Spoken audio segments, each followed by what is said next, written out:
Hello, welcome back to No Condemnation. Today I want us to kind of circle back on a video I did a few weeks ago about the church-state relationship.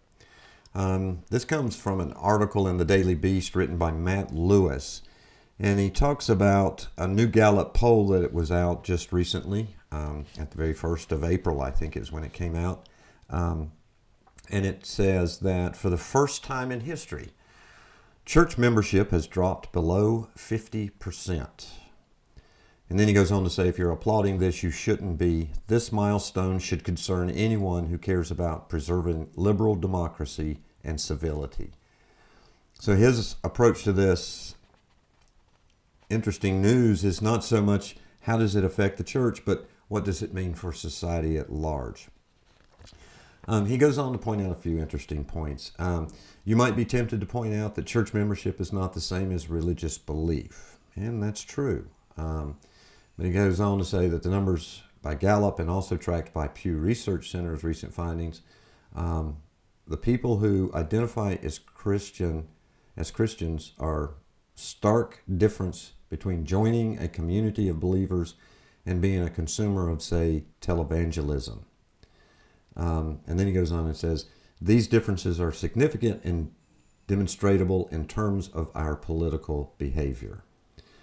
Some interesting numbers that came out from the 2016 GOP primary said that one of the best predictors of whether a person would support Donald Trump was regular church attendance. But the Washington Post noted at the very same time, quote, Trump does best among evangelicals with one key trait. They don't really go to church. Then there's some discussion about church membership denoting community and social connection.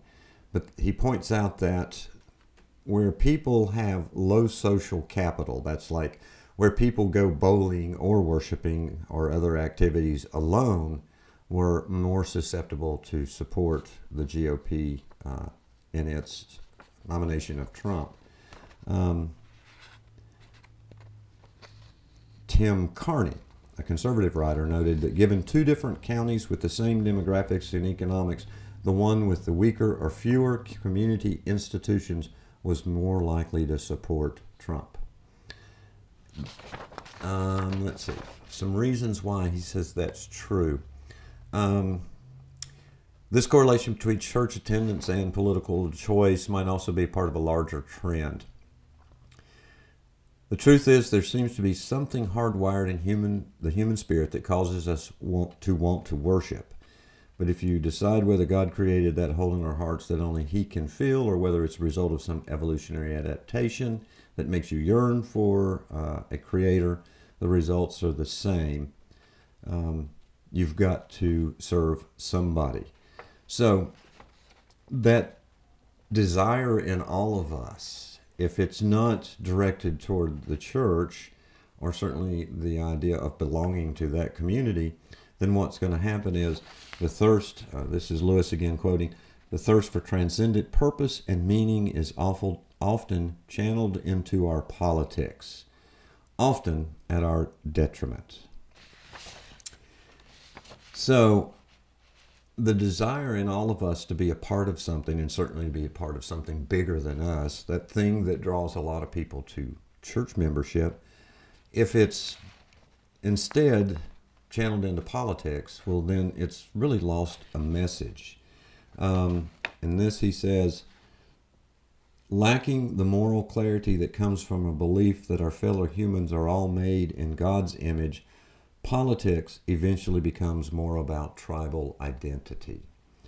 So in the church, we have a message that says God draws us. God created us, and therefore there is, and I think it was C.S. Lewis who said there is this God-shaped hole in all of us. That desire to become a part of something bigger than ourselves, something more important than just ourselves. You'll see this a lot in people who do have low self-esteem issues or identity issues. They often will gravitate toward other things that give them more meaning, make them feel better about themselves. And if it's just a political thing, then it's just, as Lewis points out, this Matt Lewis, it's just tribalism. It's us against them. It's my tribe is better than all the rest. All the rest of those tribes out there are just trying to hurt us. We need to stop that. We need to do whatever we can to stop it. But that's not what the church's message really should be. The church's message is one that does just the opposite, certainly for those who are Christian, who follow the teachings and the life of Jesus as the example that we want to model our lives after. It's just the opposite from tribalism. You know, Jesus talks about the Good Samaritan. Well, in that culture, in that context, at that time, to say there was such a thing as a Good Samaritan, that was almost blasphemy. Samaritans were not good people. Samaritans were not people you wanted to be a part of or to even be around or interact with. The woman at the well, not only from the gender aspect of it, that he was talking to a woman, he was showing her importance, mentioning that she existed and was alive and was important. That in and of itself, but then again, the same thing. You know, she was a woman that the Christ shouldn't have some part of. But those were the very people Jesus was drawn to. And so if the church has a message that is inclusive, one that says God created us, God wants us to be a part of this, then instead of building walls, it does just the opposite. It makes us build bridges.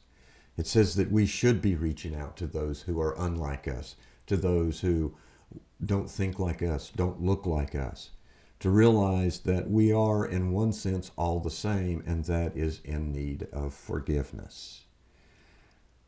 You know, I could sit and I recognize the times in my life, just because of my circumstance and my socioeconomic background, the benefits that I received from that, or certainly didn't have to fight some of the prejudices that other people have to fight against. That doesn't make me better. It doesn't mean that I'm some chosen thing. It just means I got lucky. I won out with the luck of the draw. The same token, some of the aspects of my cultural background and the places I come from, I have recognized as ways that have made me feel more apart, less than a part of the community I was in at the time. I remember I worked in a town, and it was interesting. Everybody in that town, their first question would always be, so who's your family? Or in other words, what tribe do you belong to? Oh, you're an outsider. I see. You see, in the church, there are no outsiders. The only outsiders are those who haven't come in and found the answer that we all have. And that's not the answer that means that we then get to go bludgeon other people with it or with our message. But that's the purpose of a political party. A political party's ultimate design and end game is to win at all costs. So, as we look at the nature of this nation, there's no way if church membership falls below 50%, we can say this was a Christian nation anymore. It's not the case, just by definition. But more importantly, don't know that we need to be.